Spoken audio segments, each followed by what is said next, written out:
Good morning, organic chemists. How are you on this Wednesday? I hope you're doing really well and excited to finish up our chapter. We're not going to finish it today, but getting closer to finishing up our example problems with chapter, 11. So this is where we were. Actually, hold on, announcements. Make sure you are attending office hours. So some of you guys have already missed office hours again.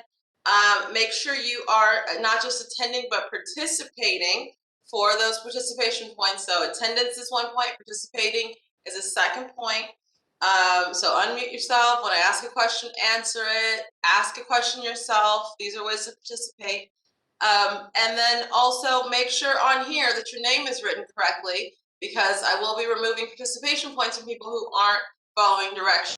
So remember last name and then first name on WebEx and Kahoot and everything that we do.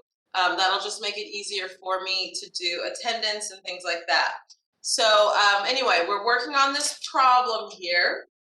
We weren't finished yet. We said this is 1-ethyl 5-methylcyclopentene. And so with that, let's look at this really fast. We'll do R versus S, but let's look at this really fast. And so here, if we had this molecule, then this would be carbon 1, this would be 2, and this would be 3. So if we move that ethyl over 1 carbon, now instead of it being 1, 2, and 5, now it would be 1, 2, and 3. And this is because we want to give the smallest number for the first thing. So here we call this 1-ethyl 5-methyl. Instead of calling this, we could have done like 2-ethyl and then done 3-methyl for this molecule down below. But instead we do 1-ethyl 5-methyl because we give the lowest number for the ethyl. We want to give the lowest number for the first number there. So 2 versus a 1. But if we move over that ethyl, then this becomes 1-ethyl 3-methyl cyclopentene. So you just have to pay attention to that. You'll see that kind of thing come up in your homework. So just pay attention to that. When it is this small ring, we want to give the lowest number for the first number. This is just kind of a weird case. But anyway, all right, so we're doing this R versus S. We have an sp3 hybridized carbon, carbon 5. That's the only carbon that we can do RS on because it's the only chiral carbon. Carbon 1, remember, is sp2. So remember, the easiest thing to do would be to make that methyl be in the front, right? If we put it in the front, then that means that we have a hydrogen in the back. We want to have our lowest parity group in the back. So now we look at carbon 5, we look at the different things directly attached to carbon 5, and we see which one is going to be the highest priority, second highest priority, third highest priority. This is all review stuff. So if we look, this carbon up here is going to be our highest priority group because it's a carbon. So carbon 1, it's bonded to 3 carbons, right? We count that double bond as 2 carbons, and then we count the single bond to the ethyl as 1 carbon. So that'd be bonded to 3 carbons versus over here, this is a carbon bonded to 1 carbon versus here, this is a carbon bonded to no carbons. Again, this is review. So 1 to 2 to 3. How is our steering wheel turning? Is it turning the car to the right or is it turning the car to the left? As we turn our car, our steering wheel, we know that this will turn our car to the left, sinister S. So, and if this is S, then what do we need to do? Do we pancake flip this? No, if we pancake flip it, it's still S. Pancake flipping is still making it S. We have to change the configuration. So we redraw the whole molecule. And as we redraw it, we do a dash line instead. Dash line instead for the methyl there. And so that would be how we would draw our 1-ethyl 5-methyl cyclopentene. Questions there? So technically, we could change this to 5R.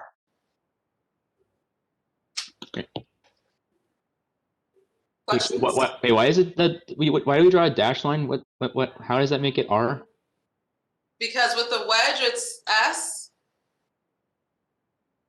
So you do the opposite configuration there to make it be an enantiomer. Oh, okay, all right. Okay. So now the hydrogen is in the front on a wedge, but we're assuming it. Okay then, thank you.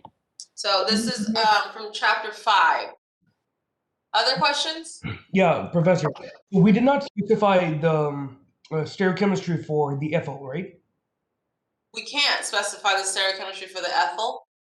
Because the ring is small, the ring carbons, so the carbons that are bonded to the alkene, those have to be cis to one another. So this bond and this bond, they have to be cis to one another because this is a 5-membered ring. And so that's all the stereochemistry that we can specify. When it's a double bond, the only stereochemistry we have is cis trans EZ. That's our stereochemistry. When it's sp2 hybridized carbons. When it's sp3 hybridized carbons, that's where we can do RS instead. All right, now we're gonna write. Go ahead. I'm sorry. Why did you say that you had to put the hydrogen on that wedge again? The hydrogen is on a wedge. So when we draw it like this, we are assuming that there's a hydrogen there. So there's something on a dash, there's something that has to be on a wedge. And so the thing that's on a wedge is a hydrogen. It's just assumed, right? We don't show hydrogens when we're doing the bond line. Oh. So if there is a carbon that's sp3 hybridized, it has 2 bonds that are within the plane, and then 1 bond coming towards you, 1 bond going away. So draw your molecular model, or make your molecular model, and look at that to remind yourselves about how an sp3 hybridized carbon like this always has some wedge dash on it. So if we have the methyl on a dash, then there's a hydrogen on a wedge, if that's the only other thing that is bonded there. All right, so now we're writing the Iupac name for these compounds. So remember, we might have to add in EZ or cis trans. So looking at this double bond, is this going to be a situation where we can only do cis trans, where we can do EZ? Looking at it, hopefully you can see that we draw this dotted line through the double bond.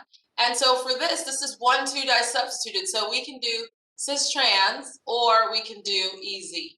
Either one is fine for this compound. So what is this? Is this cis or is this trans? Well, it's trans.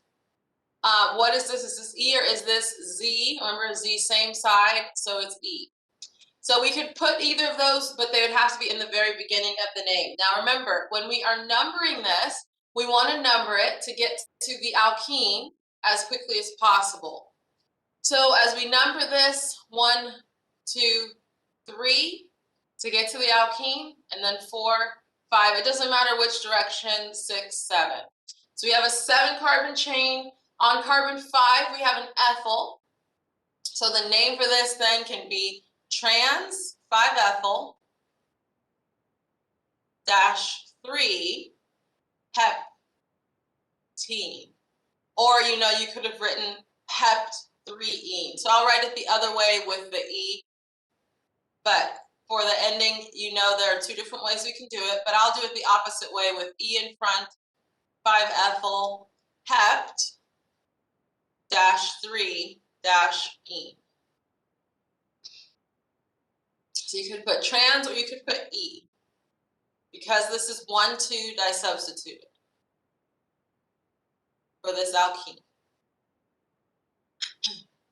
All right, let's look at our second one here. For the second one, we have an alkene, but we also have an alcohol. And so remember, alcohols are high priority. So we need to number it to get to the alcohol as quickly as possible. And then we just look for the longest carbon chain. Remember, the longest chain does not have to include the alkene carbons. It can include the alkene carbons, but the longest chain is just the longest chain that includes the alcohol. So 3, 4, 5, 6, and 7. So our longest chain does include both the alcohol and the alkene. So for this now, what do we have attached? Well, we have carbon 3, carbon 4, 5, and 6. all with methyl. So remember what we do for that. We need a number for where each of the methyls are, and we need to put tetra into the name. So we have 3, 4, 5, 6 tetramethyl, because those are the only substituents. And then we need to put a,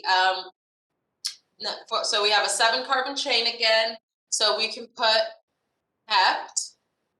Then we have an alkene, so it's a heptene all. So where's the alkene? It's between carbons 5 and 6.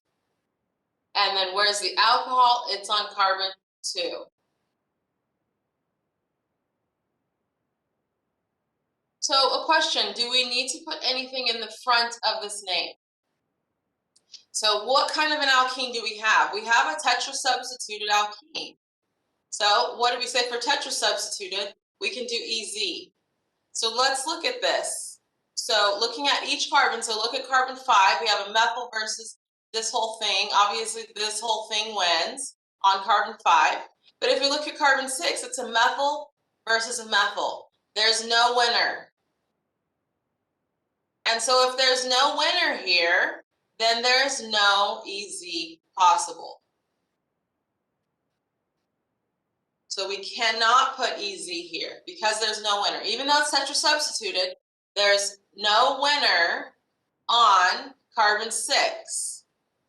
They're both methyls, nothing wins, so we can't do anything in the beginning. So nothing in the beginning of the name, but I will rewrite this. So either way is fine as I've written it here. Tetramethyl dash 5 heptene dash 2 dash all. Remember to drop the E on heptene. Questions on these two?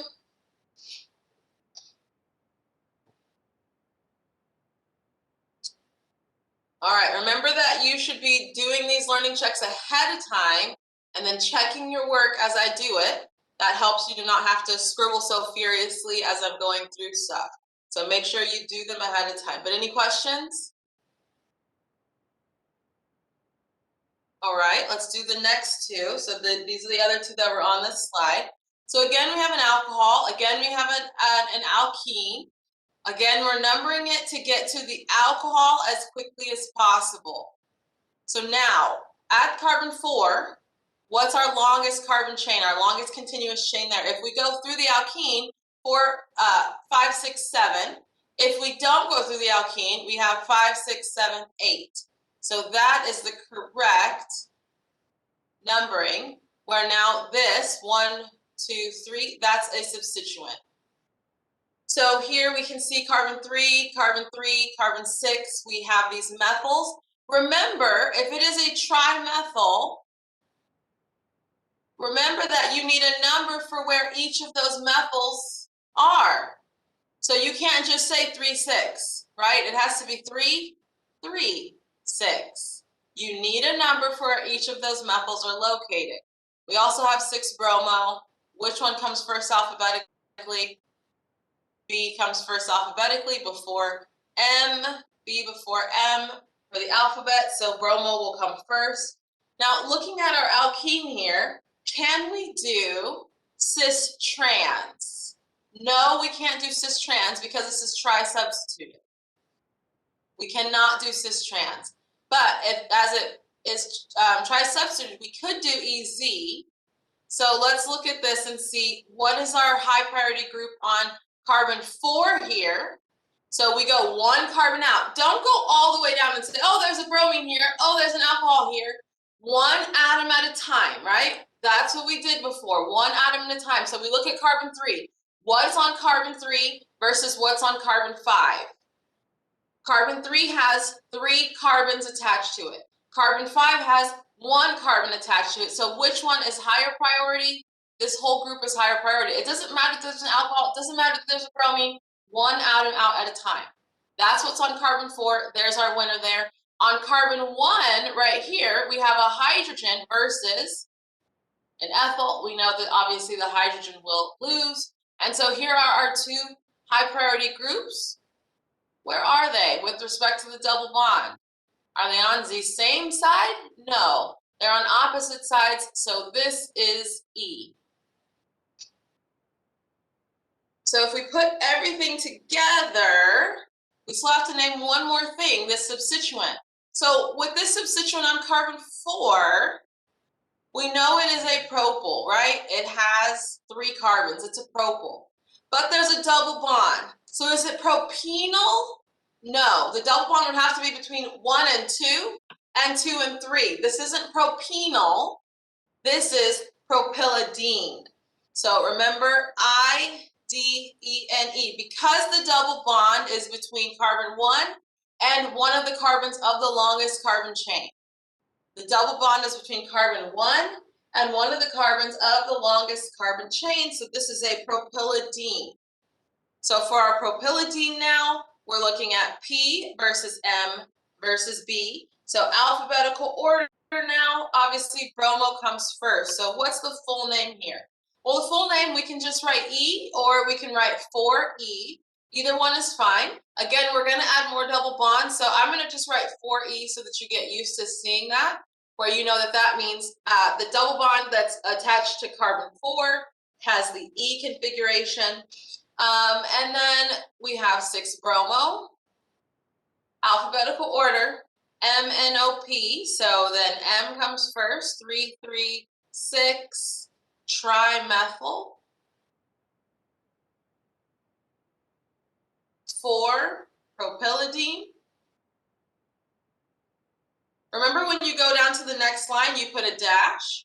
I'm going to keep going, and I'll just write this name lower. But remember, if you need to go down to the next line, you put a dash there, and you also put a dash to separate letters and numbers. So we have a propylidene. Our longest carbon chain has no alkenes in it, so it's called octanol. So we can put 2-octanol. Or we could put, I'll just rewrite this portion, propylidene,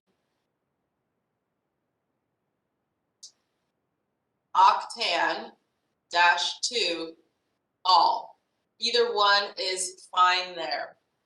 So this would be our name for this compound. We're naming it as an octanol, not an octenol, because the alkene is between, yes, one of the carbons of the longest carbon chain, but one of the carbons of our substituent.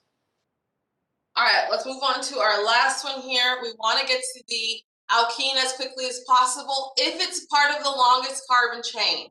So if we number this 1, 2, 3, 4, 5, 6, 1, 2, 3, 4, 1, 2, 3, 4, 5, 6. So we have 6 either way, trying to include that double bond. But if we don't include it, 1, 2, 3, 4, 5, 6, 7.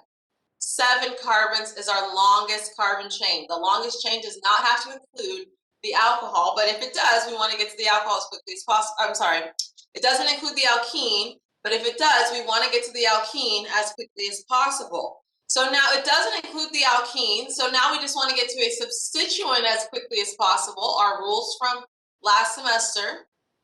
So this would be our numbering for that 7 carbon chain. Now, what is this attached to carbon 4? It's a 2-carbon chain. The double bond isn't between carbon 1 and carbon 4. The double bond is between carbon 1 and carbon 2. So this is called ethynyl. Ethynyl. So the full name here, E versus F versus M. The full name here. Do we need easy or cis-trans? No. This is terminal. Terminal alkene, so no EZ, no cis-trans. So that doesn't have to be put into the name at all. So we put this all together, we get 4-ethynyl. And then F comes next. So remember, ditri-tetra does not count. They don't count for alphabetical order. 3,5-difluoro. Then 2-methyl. And our longest carbon chain doesn't have an alcohol, it doesn't have an alkene, it's just a 7-carbon chain, heptane. Now notice here we don't need a number for this ethynyl. We don't have to put it in parentheses. If we had changed it, so if I draw it like this, I'm going to add in another carbon to this chain so that this still is our longest carbon chain and this still is a substituent. But anyway, if we had done this, now 1, 2, 3, this is on carbon 4, now this would be called a 4 trans, because it's trans, 1 prophenyl. That's what this group would be called.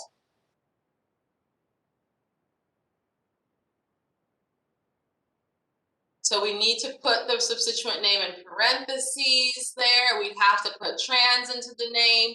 It would be more complicated. Here, with just a 2-carbon chain, this is just called ethynyl. No number needed, no parentheses needed. This would be how we would name this. All right, questions on either of these two?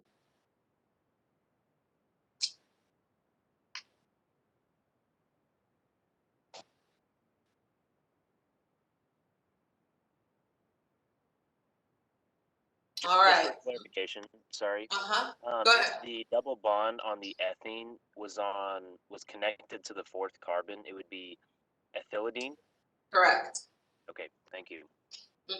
So he's saying if this is how we would draw it instead, blah, blah, blah. If we did this and we had the double bond here, now between 1 and 4, now that is ethylidene. Where that double bond is tells you if you're calling it an alkenyl group or an alkylidene group. Other questions? For that other one you did, the trans 1 propanyl, could you also have done E for that instead of trans?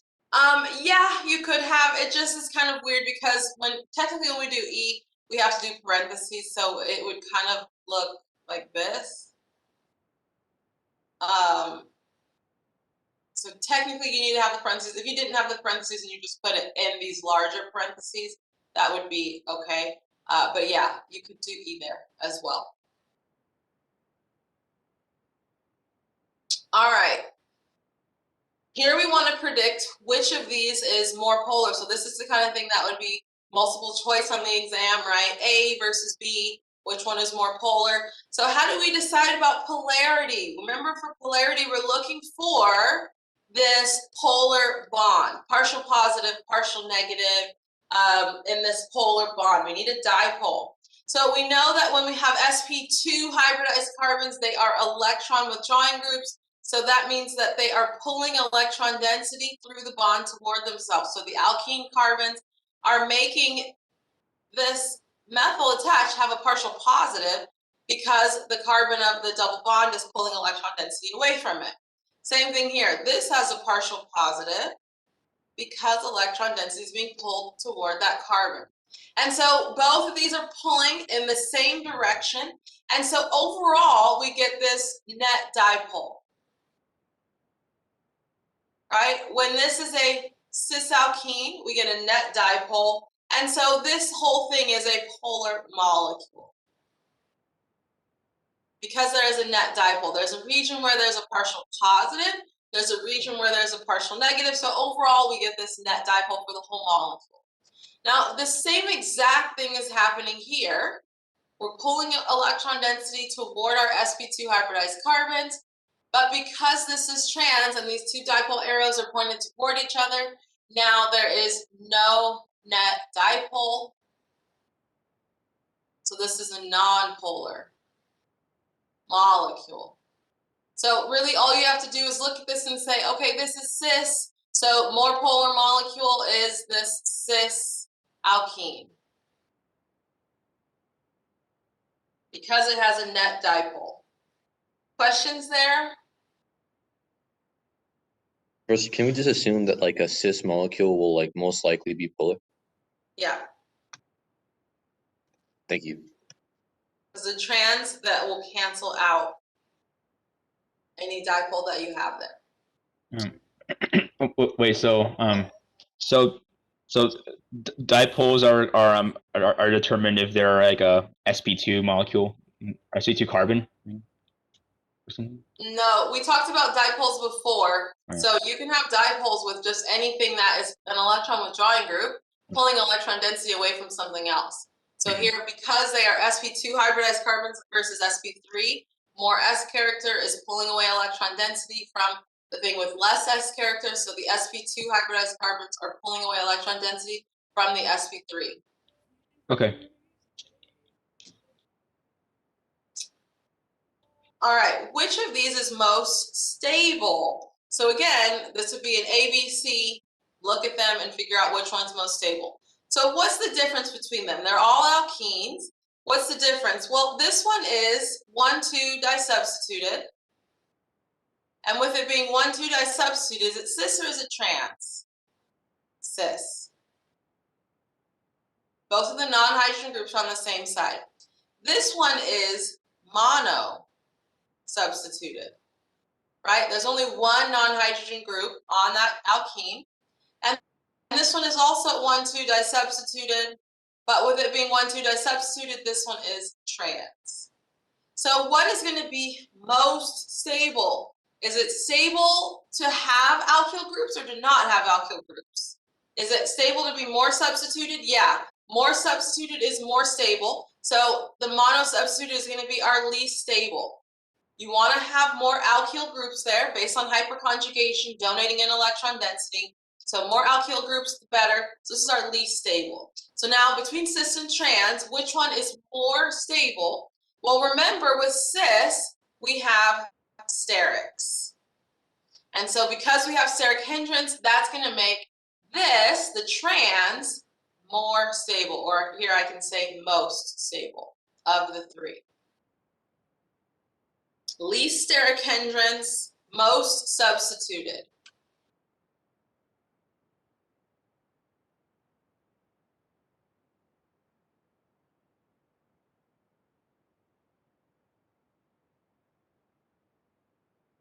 Least steric hindrance, most substituted makes this most stable. Questions here? Yes, quick question. So in case if we had something, let's say, which is more, let's say, substituted, but at the same time, like if it's cis, what So would if we went to tri-substituted, then steric hindrance doesn't matter as much. What matters is that it has more alkyl groups. You go to tetrasubstituted, that's more stable because it has more alkyl groups. So hyperconjugation matters more than sterics. But here we're talking about, first we're talking about hyperconjugation, and then we had two things that had the same amount of hyperconjugation. So between the two, then we have to introduce sterics as the difference in stability.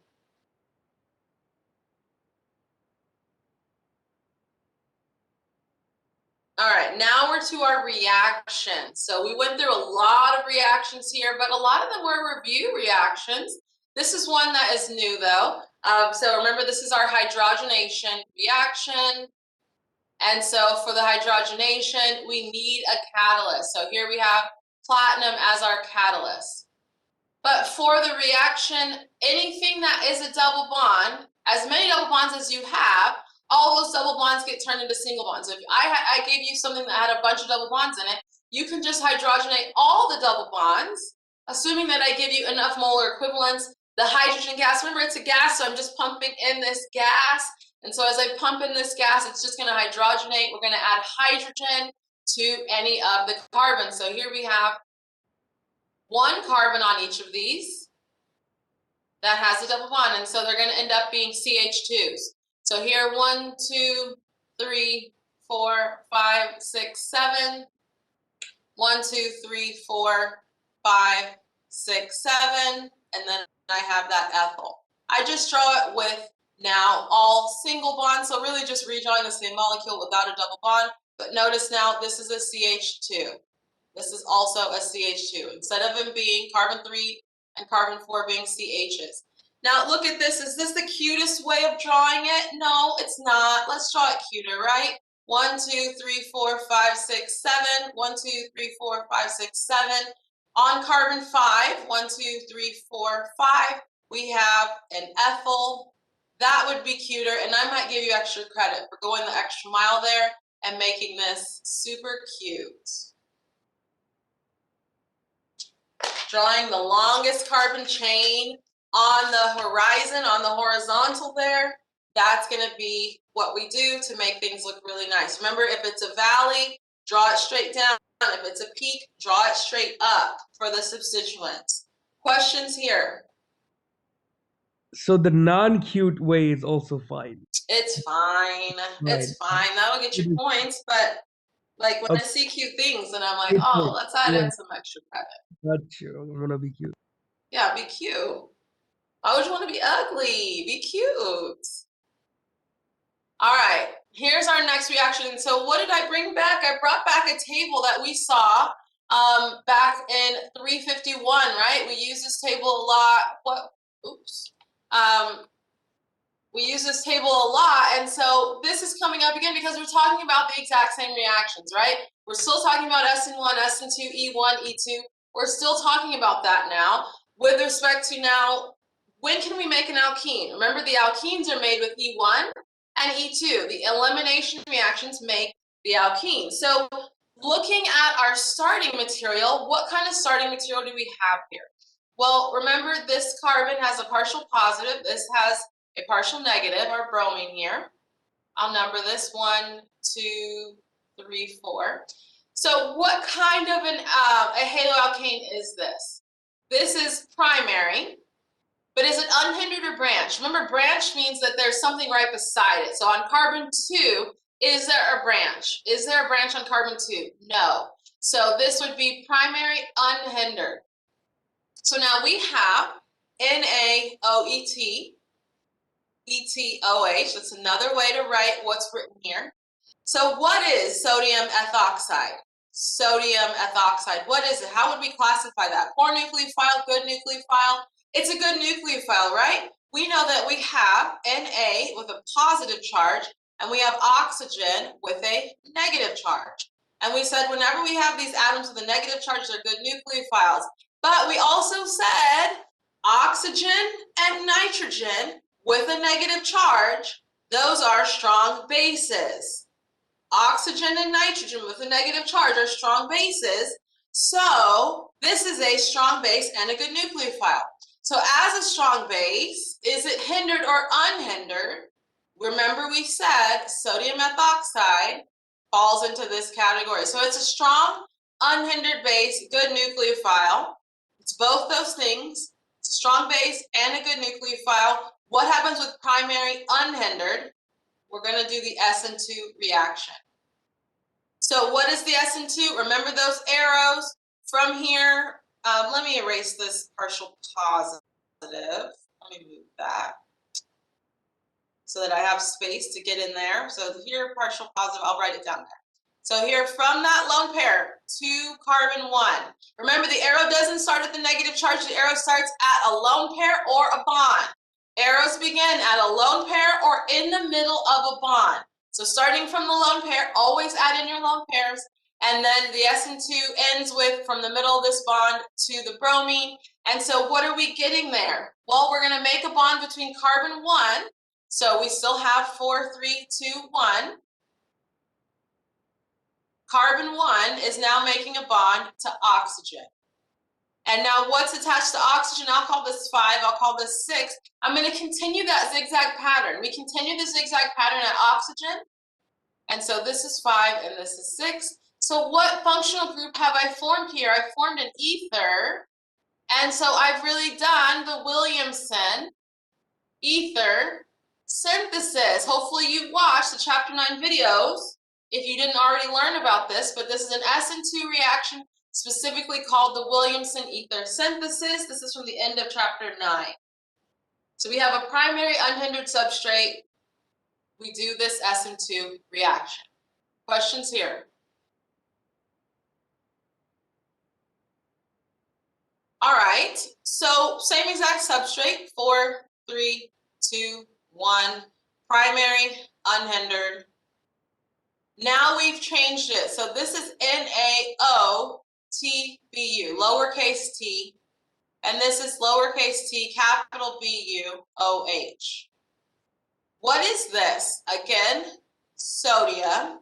Again, oxygen with a negative charge, but it's a T-butyl group, which you need to know what a T-butyl group is.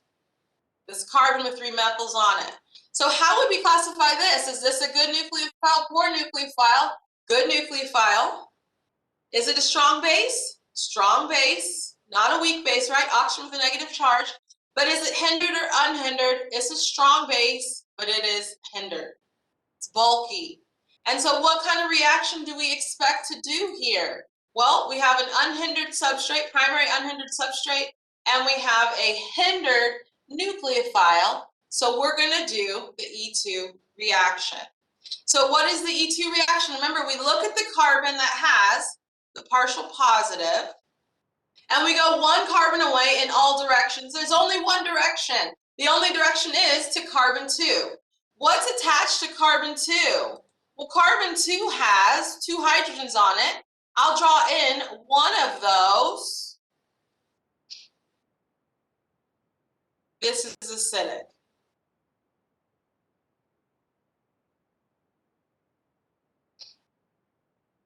So we have a strong base. We have something that's acidic. And so the base is going to deprotonate. So from the lone pair to our acidic proton, from the middle of the hydrogen-carbon 2 bond into the middle of the carbon-1, carbon-2 bond.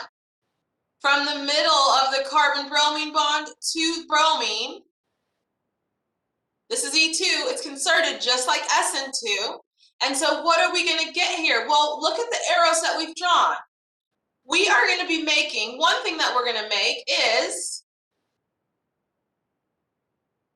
this alcohol. What is this alcohol?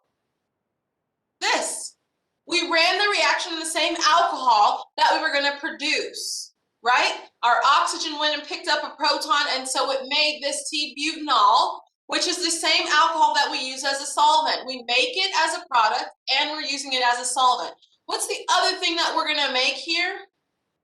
Well, between carbon 2 and carbon 1, we're going to make a double bond. Now, is there cis-trans here, EZ? No, it's a terminal alkene. No cis-trans, no EZ. I'll write the name for this, 3-methyl 2-butene. No cis-trans, no EZ in this reaction. Questions here?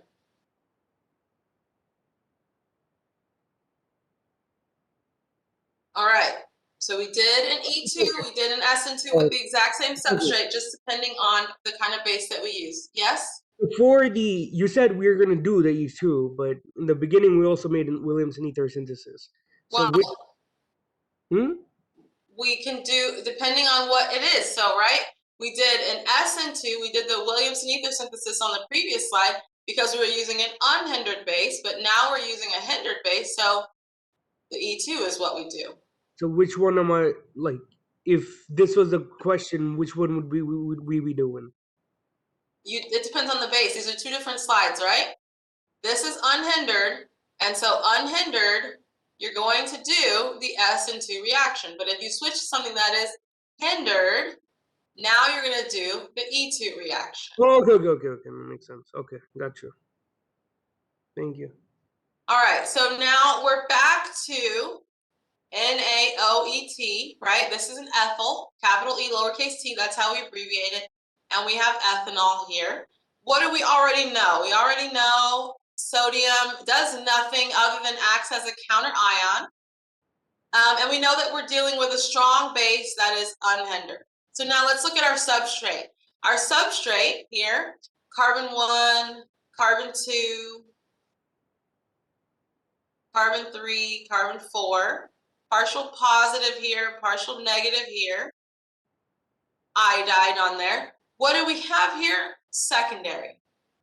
So secondary, now we're going to do E2. Anything now with this unhindered base, that's a good nucleophile.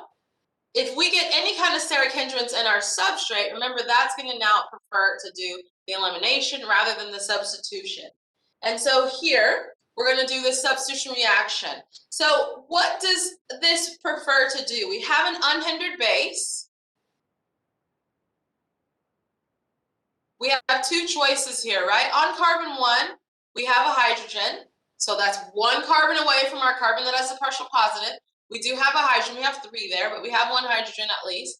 On carbon 3, we also have a hydrogen. So we'll call this A, we'll call this B. What is sodium methoxide going to prefer? It's an unhindered base, and so what's it going to go for? The more hindered hydrogen, right? It's going to go for the more hindered hydrogen. What rule is this? This is Zaitsev's rule. Zaitsev's rule says that the unhindered base is going to form the more substituted alkene. The unhindered base is going to go for the more hindered hydrogen. So what hydrogen is going to be attacked? It's going to be hydrogen A. So hydrogen A, draw my arrow from the lone pair on my base to my proton, from the middle of that bond into the middle of the carbon 2,3 bond, and from the middle of this bond to iodide. Again, we could have deprotonated hydrogen B, but this isn't the right base for that. So here we have carbon 1, carbon 2, carbon 3, carbon 4. We're making a double bond between carbons 2 and 3. We make a double bond between carbons 2 and 3. Now, for this molecule, I'll give you the name 2-methyl. 2-methyl. I numbered this in the same way that I had before, but the real numbering it for naming it is this: 1, 2, 3, 4. Notice that the numbering changed for Iupac. This is my Iupac numbering. This is just in black. This is just my numbering to be consistent with the starting material. Just to be consistent, so I say this is where the double bond is forming. But if I'm naming this, it's going to be 2-methyl 2-butene, because you know we're going to start from the end that gets us to the alkene as quickly as possible. Either end gets us to the alkene at carbon 2. We get to the methyl at carbon 2 if we number it in this blue. So the black numbering again is just so I can be consistent, so I can see what's happening from starting material to product. Now this is a tri-substituted alkene. So for that, EZ is possible. Can we do EZ here? No. Why can't we do EZ? Because we have like the two things compared. There's no winner. No winner here. 2 methyls, right? So no EZ here. So the name is just 2-methyl 2-butene. So if there's no EZ, we also don't have to think about the Newman projection. If there is EZ, remember that's when we have to start thinking about the Newman projection. All right. Same exact starting material. Exact same starting material, but what have we changed here? Now we're using T-butanol as our solvent, and we're using sodium T-butoxide, sodium tert-butoxide for our base.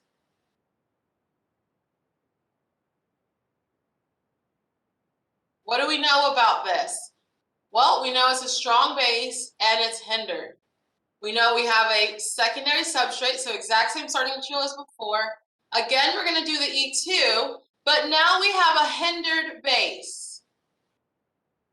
So what is a hindered base going to go for? The more hindered or the less hindered proton? It's going to go for the unhindered hydrogen. And remember, this is Hoffman's rule.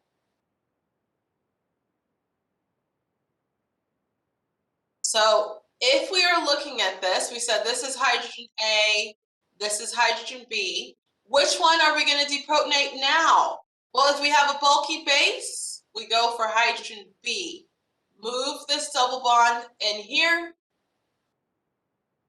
And then from the middle of this bond to the iodide, we have our leaving group leave. So again, I just numbered these so I can be consistent from starting material to product.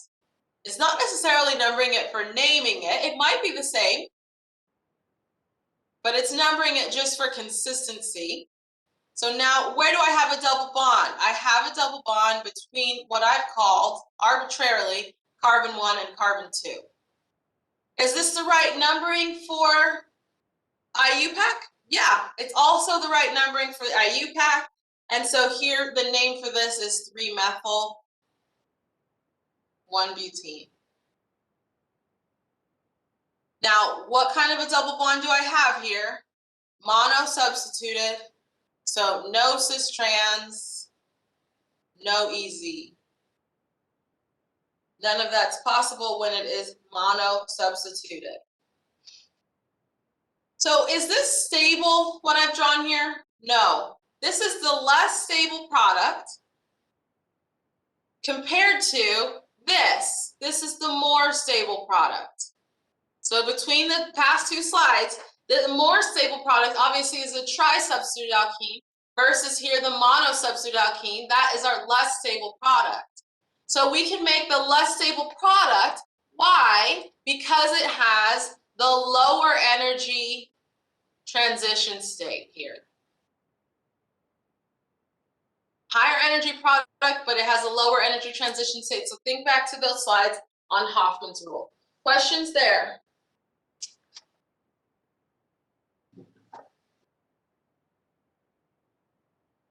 All right, so these two slides kind of went together, showing you complementary things. All right, let's move on now. So again, we want to look at our substrate. What kind of substrate do we have? This is our carbon that has the partial positive, partial negative on our bromine. What kind of carbon is that? What kind of electrophile do we have? It is secondary. And so with that being secondary, what kind of a nucleophile or base do we have? Well, we know we have NaOET, sodium methoxide, and so we've already classified that. So we know we're going to do an E2 reaction. And so for the E2 reaction, again, we look at our electrophile and we look in all directions. So one carbon away in all directions. So I'll call this carbon 1, I'll call this 2, 3, 4, 5, 6. So I have to look at carbon 2 and I have to look at carbon 4. Are there any hydrogens on carbon 2? No, there are no hydrogens on carbon 2. So we can't do anything between carbon 2 and 3 because carbon 2 has 3 methyls on it. There are no hydrogens on carbon 2. No hydrogens. But on carbon 4, there is a hydrogen. Now, tell me about that hydrogen.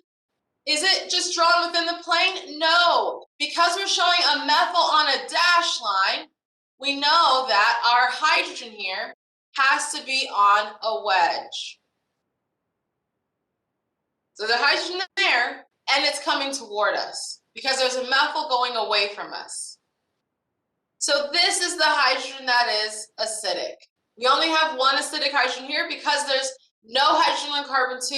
There is a hydrogen on carbon 4 that is acidic. All right, so looking at this, our base comes in, deprotonates. From the middle of this bond into the middle of the 3-4 bond, and from the middle of this bond to bromine. E2 reaction. So what do we get? Well, 1, 2, 3, 4, 5, 6. Carbon 1, carbon 2 still has those 2 methyls on it. Carbon 3 now has a double bond. Carbon 4 still has a methyl, but notice now there's no wedge dash. Now there's no wedge dash on that methyl. Why? Because this is an sp2 hybridized carbon. Carbon 4 is now sp2 hybridized versus carbon 4 being sp3 before, where we could do wedge dash. You can only do wedge dash on sp3 hybridized carbon, so there's no wedge dash on this carbon.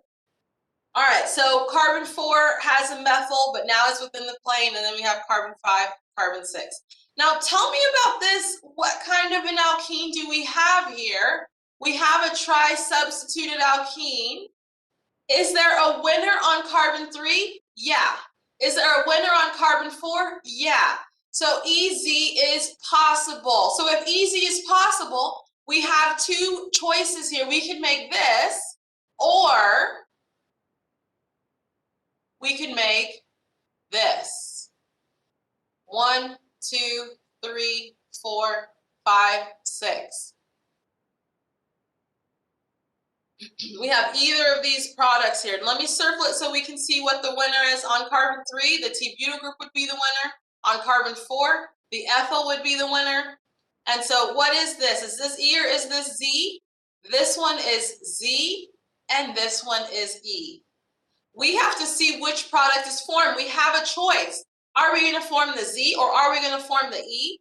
We have to look at the stereochemistry of the starting material. The stereochemistry of the starting material. So I'm going to draw in bromine and the hydrogen that's on carbon 3. And again, the hydrogen that we know is acidic and the methyl. And so we know the methyl's there, our hydrogen's here. We know on carbon 3, oh, sorry, yeah, sorry, it should be switched. Sorry, I wrote that wrong.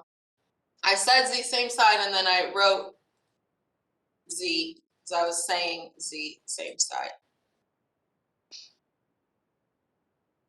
E and Z, sorry about that. Anyway, on carbon 3, we have a wedge for the bromine, and on carbon 3, we have a hydrogen that's not shown, but we know it's there on a dashed line.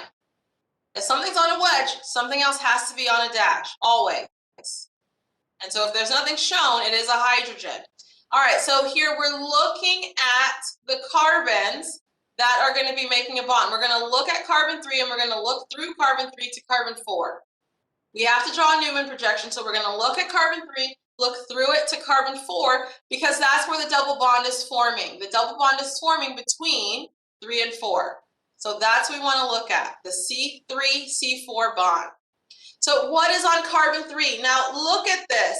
The eye is looking here. Anything above the eye's level is up high. So there's one thing up high. Anything below the eye's level is down low. So there are two things down low on carbon 3.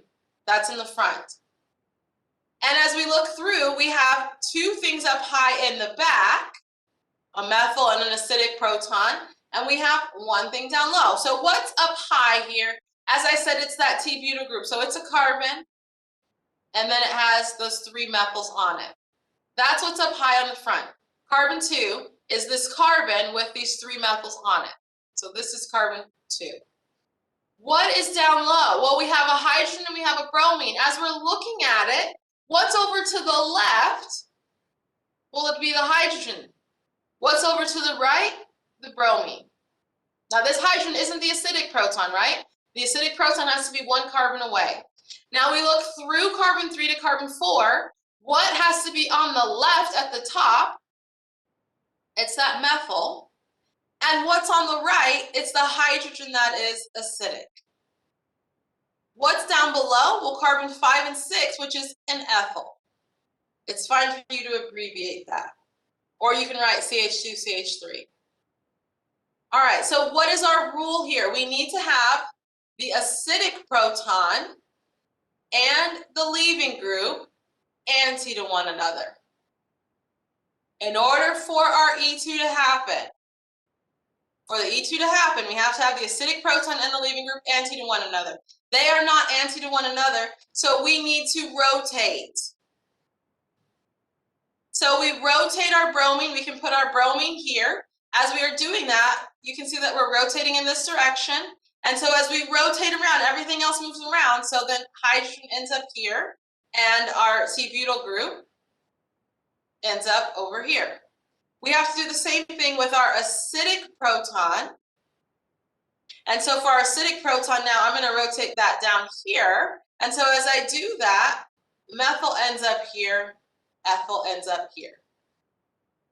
So what we are doing here is we are going to put these two anti to one another, and then we are losing our leaving group and we're losing our acidic proton. So everything else stays. And so we end up with this double bond where here we have an ethyl and methyl. So here's a methyl, here's an ethyl. And then on the other side of the double bond, we have our T-butyl group, carbon with these 3 methyls, and then a hydrogen. This is how the double bond should look. This is our double bond stereochemistry. So what do we see here? Is this E or is this Z? Well, we know our ethyl is our high priority group between ethyl and methyl. And between hydrogen and the T-butyl group, we know the T-butyl group is the high priority group. So what are we getting here? Z. And so what is our final product? Our final product is this. Our final product is this Z product, not the E product. Not the E product. So if you get EZ as a possible answer, you need to do the Newman projection, rotate it to where you are seeing the leaving group and our acidic proton anti to one another. And then you need to either draw the product as we have it here, or you draw the product as we have it here. This is obviously cuter. So if this is cuter, this would be a better way of drawing it. But if you can only get here, that's totally fine. Questions on this one?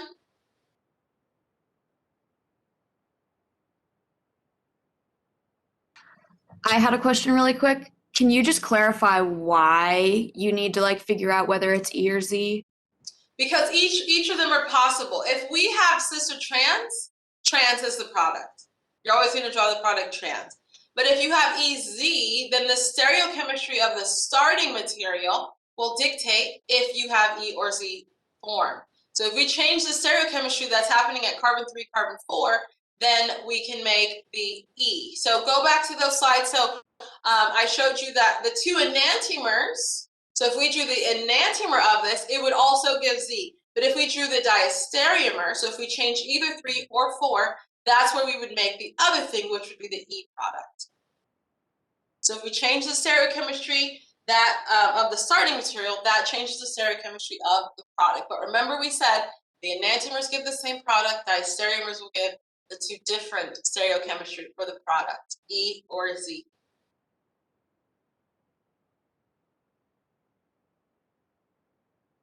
All right, let's start this next one.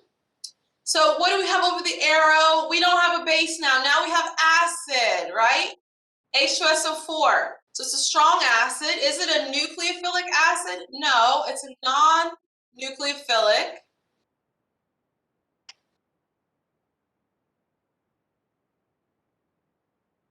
Non-nucleophilic, strong acid. And then we have heat. So what kind of reaction are we doing? A dehydration. So for dehydration, our first step with our alcohol, what kind of alcohol? Secondary alcohol. Our first step will be to protonate, right? The alcohol can be used as a base, and so it gets protonated. And so we end up with oxygen here, with now just one lone pair, but now a positive charge. And so now this is a secondary oxonium ion. And so for a secondary oxonium ion, this will dissociate. And so if it will dissociate, the leaving group will leave. So I can write minus H2O because we lost water. And I'm going to end up with a positive charge on this carbon. And so with that now, a carbocation, I'm going to lose a proton from a carbon 1 carbon away from our carbocation. So I have hydrogen A, I have hydrogen B, I have 2 different products that are possible. I have this product, so if I number this 1, 2, 3, 4, 5, then I can make a double bond between 1 and 2. But I also have this product. making a double bond between 2 and 3. What is that? Trans, which means I have one more product that's possible. Cis as well. So I have my terminal, I have trans, and I have cis. Which one is major here? Trans. Trans is our major product there. So our secondary alkyl oxonium ion dissociated. We made a secondary carbocation. And with that, we can deprotonate HA, which would lead to these two products, and HB, which would lead to this product. So minus a proton. So I'll draw the arrow from the middle of the bond into the middle of the bond. That would be losing HA as a proton. All right, we have a little bit more to talk about with this, and then we'll start our NMR problem. Make sure you've done the learning checks ahead of time. So do this next problem ahead of time, so then you can check your work as I'm going, rather than trying to scribble everything down as I go. But anyway, lab today, tomorrow, office hours. Have a good day, and I will see you guys on Friday. All right, if you have questions, you can stick around. I have a couple minutes. Thank you. You're welcome. Bye, you guys. You, bye. I have a question. Go ahead. So for the pre-lab, do we need to write a mechanism